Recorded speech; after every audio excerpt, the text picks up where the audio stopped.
Dalam perjalanan kita sebagai pendidik, seringkali kita menghadapi tantangan besar dalam memastikan setiap murid menerima pendidikan yang adil. Setiap individu memiliki keunikan, karakteristik, dan kebutuhan belajar yang berbeda-beda. Oleh karena itu, sebagai pendidik, kita harus mampu mengakomodasi perbedaan tersebut melalui pembelajaran berdiferensiasi. Saya, Evi Febriana, sebagai guru Bahasa Inggris di SMK Negeri 6 Semarang, percaya bahwa pembelajaran berdiferensiasi adalah kunci untuk memastikan setiap murid mencapai potensi maksimalnya. Mari kita jelajahi lebih dalam tentang pembelajaran berdiferensiasi dalam kelas saya dengan materi procedure text untuk kelas 10 SMK dengan program keahlian kuliner. Bagaimanakah itu? Mari kita simak video berikut ini.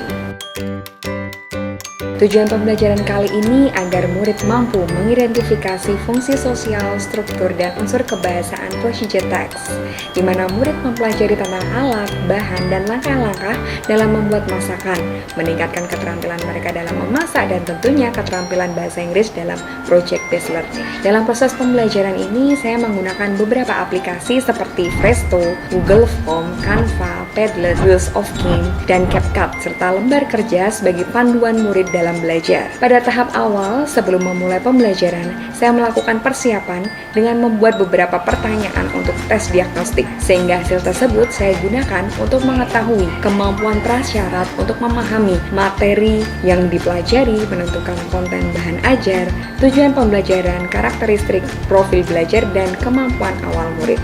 Setelah itu, saya membuat beberapa kategori paham utuh, kategori paham sebagian, dan kategori belum paham. Dari hasil tersebut dapat menjadi acuan dalam pembuatan kelompok. Pembagian kelompok secara heterogen, di mana saya menempatkan murid yang paham utuh, paham sebagian, dan belum paham dalam satu kelompok. Dari hal tersebut diharapkan bahwa dalam masing-masing kelompok terdapat murid kategori paham utuh dan dapat menjadi narasumber untuk membantu teman sekelompoknya. Pembelajaran dimulai dengan memberikan salam, berdoa, dan mengecek kehadiran dengan aplikasi Presto.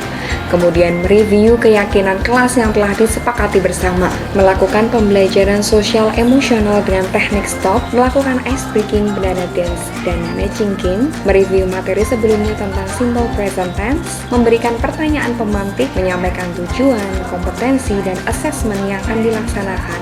Selanjutnya meminta murid untuk bergabung dalam grup yang telah dibagikan secara heterogen. Dengan panduan lembar kerja, murid mengidentifikasi fungsi sosial, struktur unsur kebahasaan, dan juga menyelesaikan proyek mereka dalam membuat hidangan masakan, lengkap dengan alat, bahan, dan juga langkah-langkahnya dalam bahasa Inggris.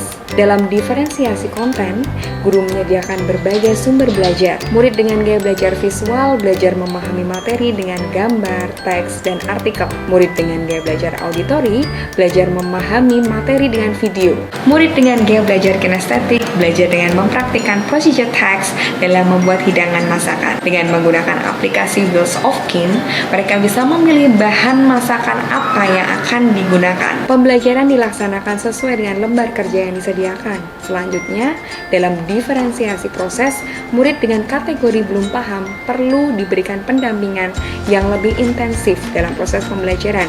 Sedangkan murid yang paham utuh dapat belajar secara mandiri dan mampu menjadi narasumber dalam kelompoknya. Dalam tahap selanjutnya, masing-masing kelompok mempresentasikan hasil belajar mereka dalam kelompok dengan berbagai media. Disinilah diferensiasi produk berlangsung. Murid bisa membuat bahan presentasi sesuai dengan minat, bakat, entah itu dalam bentuk teks artikel, video, ataupun gambar. Setelah proses pembelajaran, murid diberikan asesmen formatif melalui aplikasi Presto.